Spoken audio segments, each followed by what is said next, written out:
Omicidio a Venezia, dopo la morte di un'anziana uccisa a coltellate dal marito, resta il dolore. Dietro il delitto sembra esserci la malattia della donna.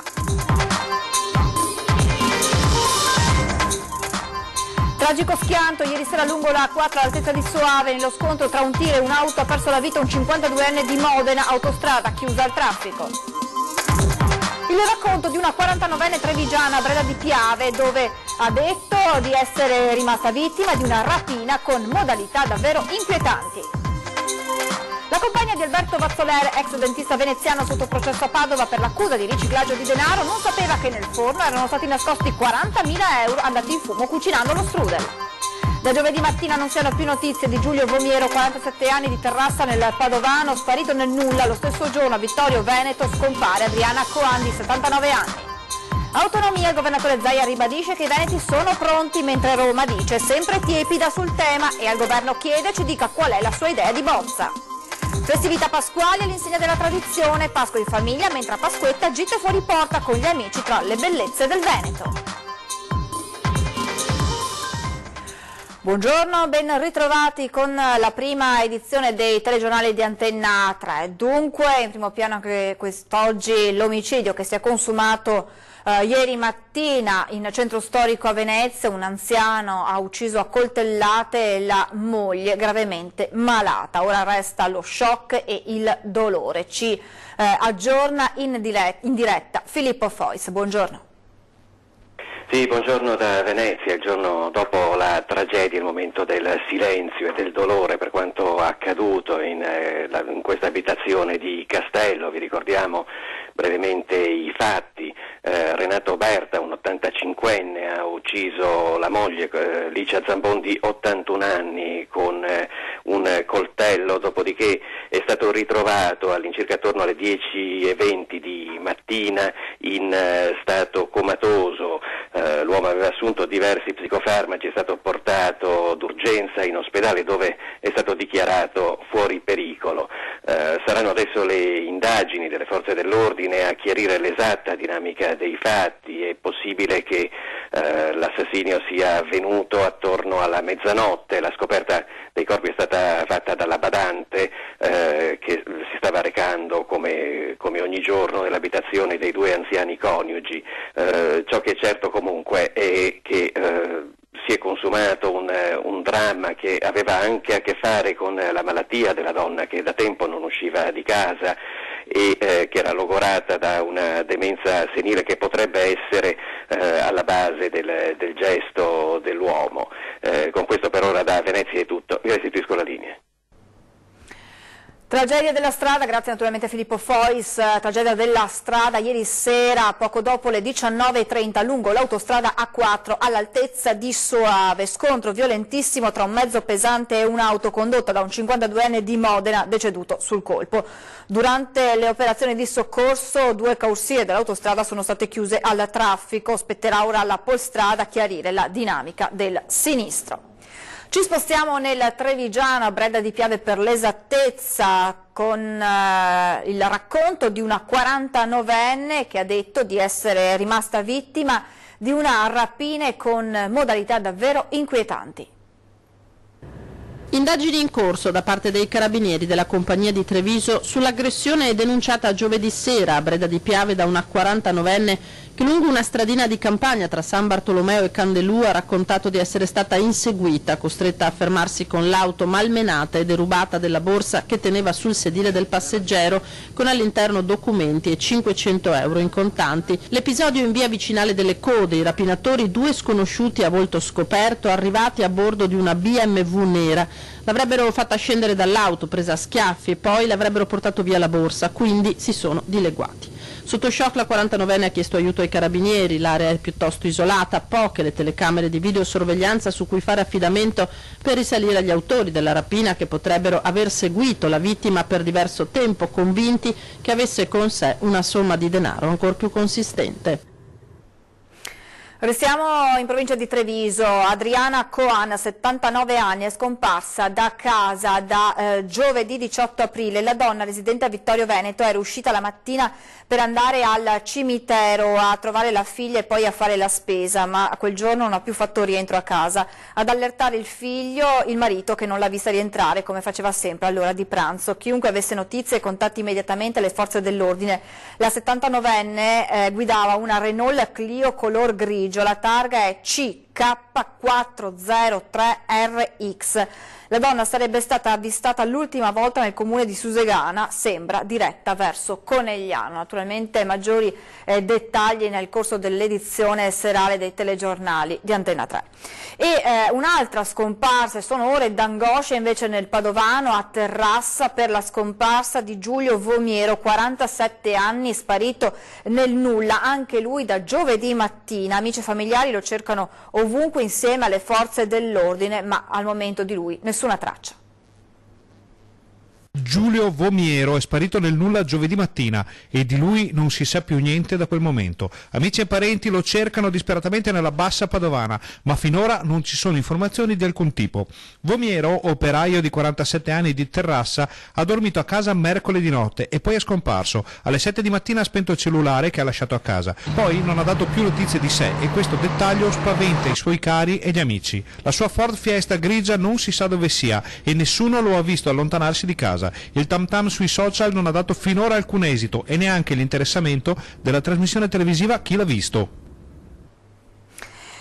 Si trovava all'interno di un bar ad Arzignano nel Vicentino. Alla vista dei carabinieri ha cercato di allontanarsi, ma è stato fermato e controllato. Nascosta nella biancheria intima aveva 8 dosi di eroina pronte per essere vendute. L'uomo, un cittadino del Bangladesh, a 31 anni, è stato arrestato. E sempre nel Vicentino, a Lonigo per l'esattezza, un'altra operazione contro il traffico di sostanze stupefacenti. Trovata droga nascosta questa volta sopra un albero in un parco pubblico. Ci racconta tutto in diretta Carlo Inghilleri. Buongiorno Carlo.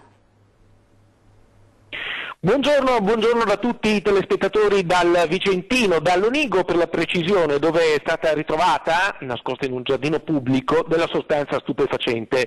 I carabinieri della stazione di Barbarano e Mossano, dopo la segnalazione arrivata al 112 da parte di 2 dipendenti di una ditta impegnata nella manutenzione programmata delle aree verdi, hanno ritrovato nel giardino pubblico di via Pietro della Torre, nascosta in un albero, una borsa in plastica dove c'erano 10 involucri in cellophane adeguatamente confezionati e contenenti in tutto 975 grammi di sostanza stupefacente, hashish per la precisione, che veniva sottoposta a sequestro e poi messa a disposizione dell'autorità giudiziaria. Le indagini in questo momento sono in corso per risalire all'autore di questo occultamento e poi anche ai potenziali destinatari. Per il momento da Lonigo è tutto, restituisco la linea allo studio.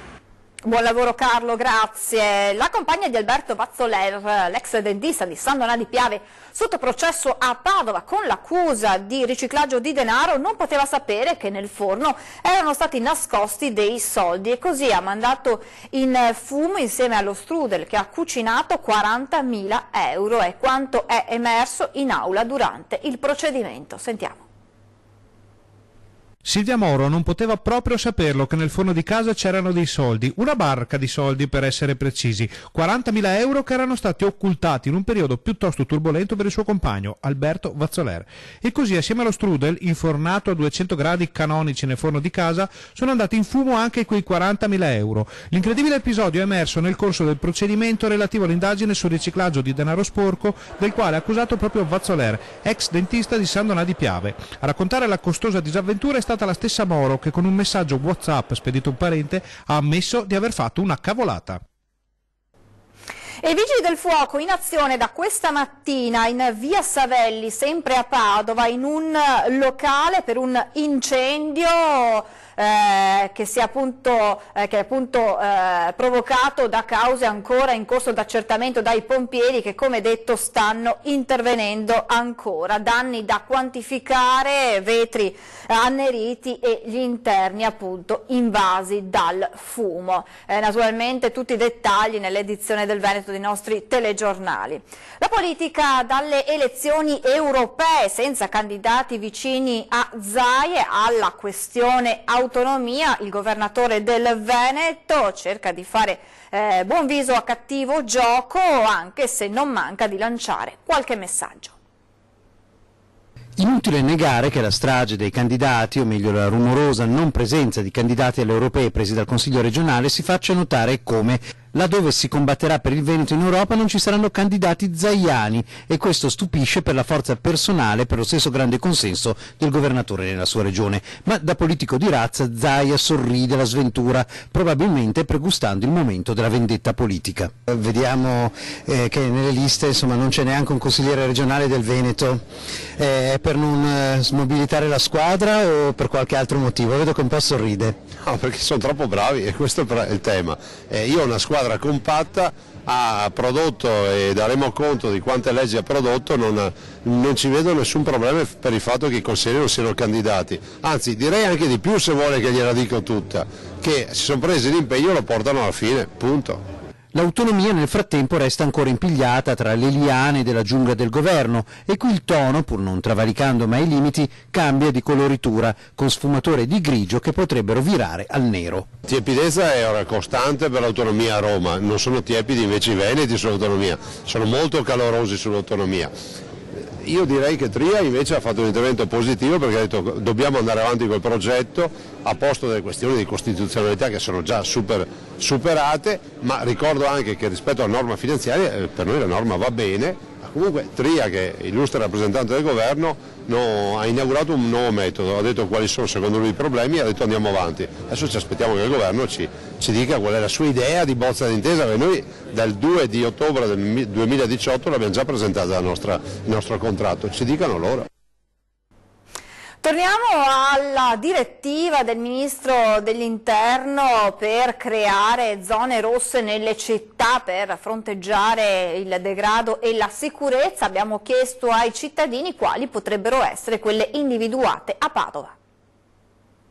Vado poco in stazione, anche perché è un posto un po', come dicono, un po' pericoloso. Ho visto che a volte sono stato, ho visto che spacciavano anche di giorno, quindi... Per i padovani la stazione è sicuramente una delle zone della città che dovrebbero entrare nei nuovi poteri dei prefetti dopo la direttiva del Ministero dell'Interno. Lo strumento è quello delle zone rosse per vietare determinati luoghi a chi compie reati come spaccio, furti o accattonaggio molesto. Un'evoluzione del DASPO urbano voluto dal precedente governo e dato in gestione ai prefetti, diretta emanazione dello Stato centrale. Il ministro dell'Interno, Matteo Salvini, dice di averlo fatto per risolvere problemi creati dai sindaci distratti. Il prefetto però minimizza. A Padova non esiste alcuna zona rossa, dice. Il comune ha già adottato un regolamento comunale per l'applicazione del DASPO urbano. La circolare del Viminale sarà comunque discussa nel corso del prossimo comitato.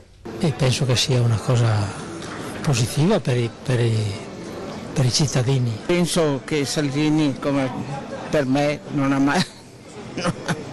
abbia ragione. Insomma. Sicuramente non andrei a passeggiare alla stazione, ecco, questo sì. Comunque credo che Salvini faccia bene a prendere dei provvedimenti seri per quanto riguarda la delinquenza. Del resto paghiamo le tasse, paghiamo tante cose e quindi è giusto che anche lo Stato con i soldi investa, sì. Penso che una di quelle è l'Arcella, la zona della stazione. Non lo so, però per quello che dicono i ragazzi, i miei figli che si muovono, ci sono posti dove non possono andare.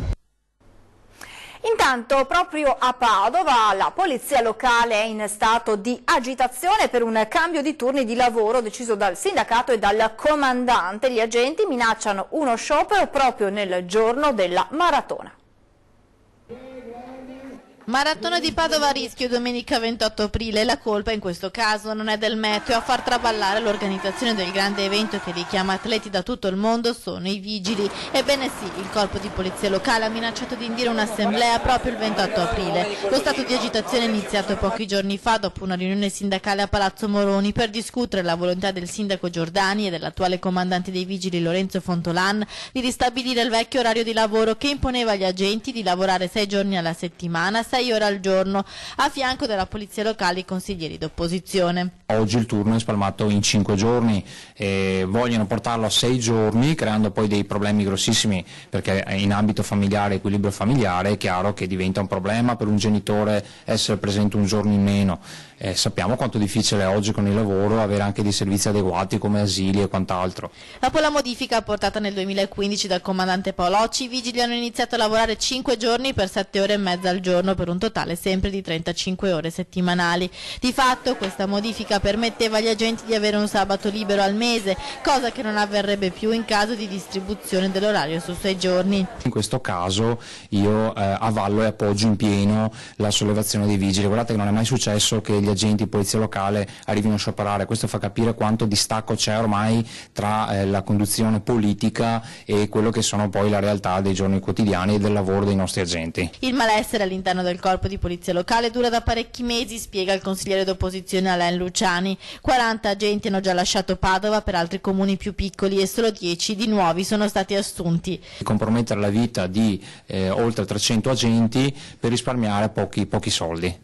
Il 24 aprile è previsto un incontro tra i rappresentanti sindacali dei vigili e il sindaco per cercare un accordo in grado di far sotterrare l'ascia di guerra. Qualora invece i vigili decidessero di confermare l'assemblea del 28 aprile, allora la gestione della maratona sarebbe a rischio, visto che ogni anno viene impiegato un numero ingente di agenti per controllare le strade.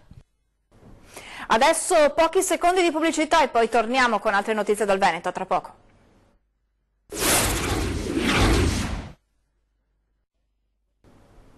Rieccoci in diretta per parlare di welfare, perché se ne parla tanto, ma forse pochi conoscono le tante sfumature del significato di questa importante parola. Così, per chiarire le idee ai cittadini, la Regione ha organizzato un Welfare Day.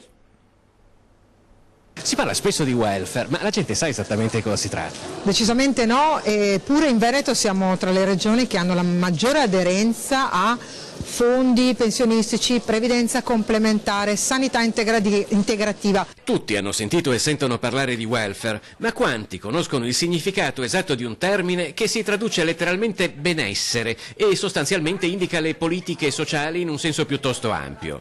La Regione Veneto Lavoro hanno organizzato un Welfare Day che ha visto 30 incontri territoriali, oltre 200 infopoint e 50 camper itineranti in diverse località, anche e soprattutto per chiarire le idee ai cittadini. Moltissime aziende che fanno contrattazione di secondo livello e dentro la contrattazione di secondo livello mettono il buono scuola, la conciliazione dei tempi di vita e di lavoro e la flessibilità dell'orario. Tutto questo passa con questo nome di welfare, ma la gente in effetti non sa che cos'è. Noi siamo all'adesione del 32% in Veneto e l'obiettivo che ci siamo dati come Regione con questo Welfare Day, ma con tutte le campagne di informazione che faremo soprattutto nelle scuole, è il raggiungimento del 50%. Essere a conoscenza dei propri diritti o semplicemente delle varie opportunità disponibili è un passo che non deve spaventare nonostante la complessità di una materia che è evidentemente ricca di sfumature.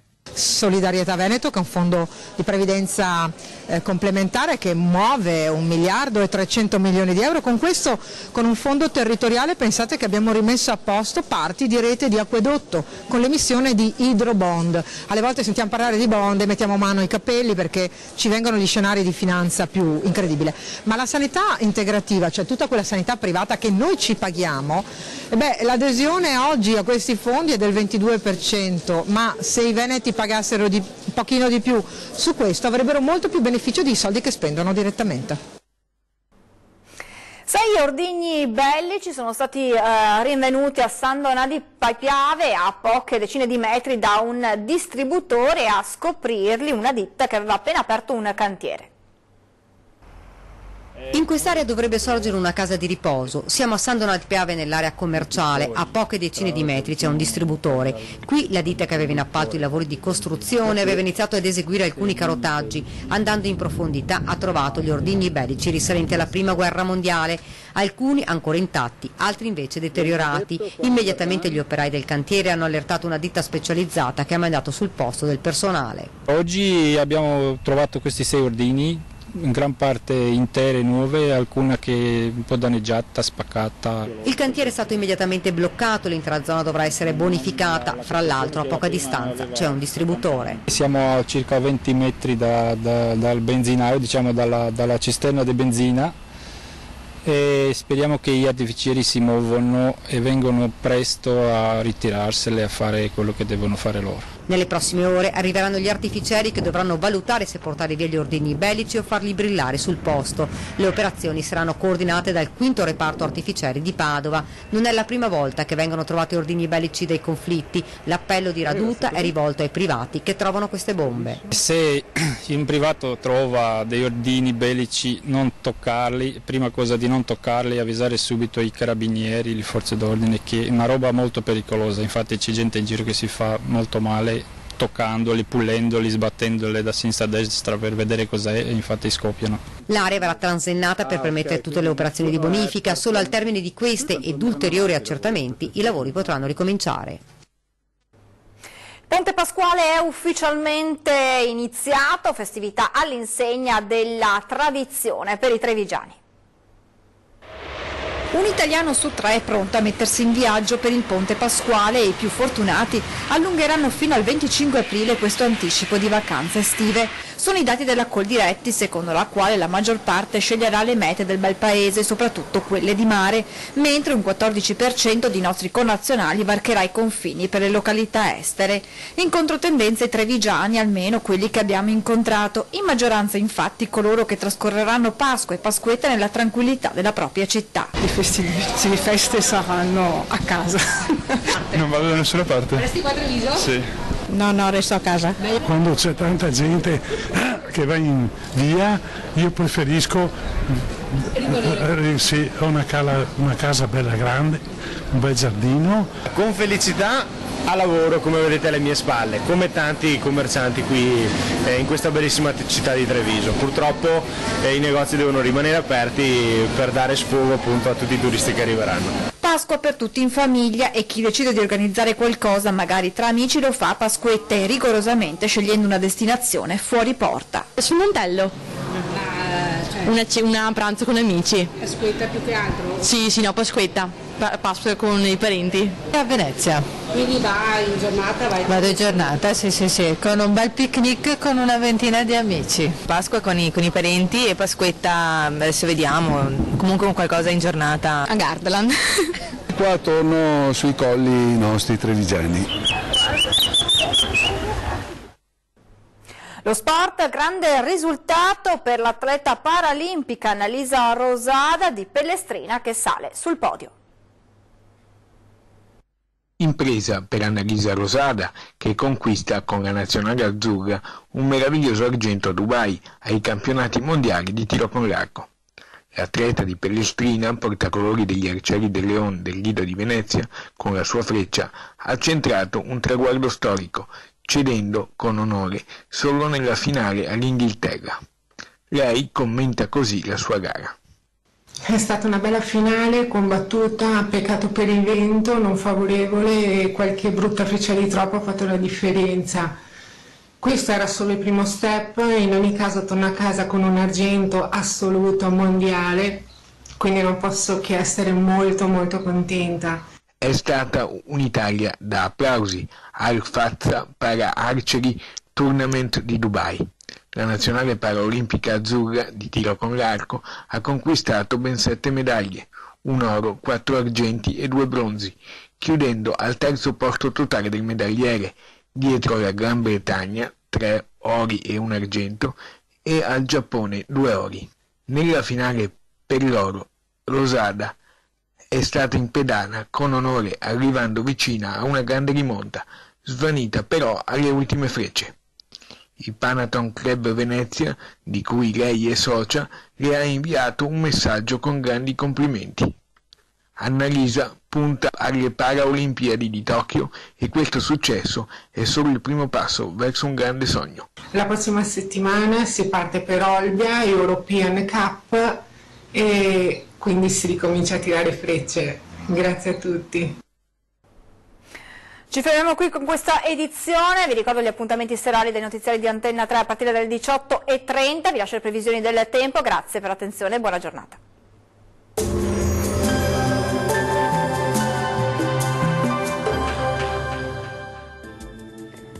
Ben ritrovati al meteo. La presenza dell'alta pressione garantirà ancora condizioni di tempo asciutto e stabile sulle nostre regioni, ma vediamo il dettaglio di sabato 20 aprile. Sul Veneto sarà soleggiato, il cielo si presenterà sereno o al massimo velato, non sono attese precipitazioni. Temperature minime tra 4 e 12 gradi, massime piuttosto calde comprese tra 18 e 25 gradi. Sarà bel tempo anche sul Friuli Venezia Giulia, dove avremo un cielo che si presenterà pressoché sereno dappertutto. Anche in questo caso non sono previste piogge. Temperature minime tra 10 e 11 gradi, massime comprese tra 18 e 24 gradi. Situazione simile sul Trentino Alto Adige, tanto sole anche sulla nostra regione, il cielo si presenterà al massimo con presenza di poche nubi a carattere sparso. Temperature minime sui 9 gradi, massime tra 20 e 25 gradi. Bene, dal meteo di Antenna 3 per ora è tutto. Arrivederci.